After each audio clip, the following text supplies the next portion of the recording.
त्यात एक गोष्ट लक्षात ठेवायची बालमित्रांनो, आपण आणलेली औषधं जी आहेत ती औषधं चालू आहेत का मुदत संपलेली आहे ते बघणं फार महत्वाचं आहे.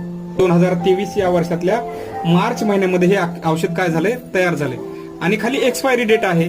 एक्सपायरी डेट आहे 2/2025 म्हणजे 2025 सालामध्ये दुसऱ्या महिन्यामध्ये अर्थात फेब्रुवारी महिन्यामध्ये हे औषध जे आहे ते काय होणार, त्याची मुदत संपणार आहे किंवा ते एक्सपायर होणार आहे. एक्सपायर झालेली औषधं आपण प्यायची नाहीत किंवा गोळ्या खायच्या नाहीत. मुलांना हे अनुभव असणं फार गरजेचं आहे, कारण हा अवेअरनेस जर त्यांच्यामध्ये नसेल तर बऱ्याच वेळा मग जर एक्सपायर औषध त्यांच्याकडून जर खाण्यात आलं तर त्यांना विषबाधा होऊ शकते आहे, उलटी मळमळ होऊ शकते, कोणाला चक्कर येऊ शकते आहे, कोणाला ॲलर्जी होऊ शकते आहे. एक्सपायरी डेट कशी पाहायची हे आपल्या लक्षात आलं पाहिजे.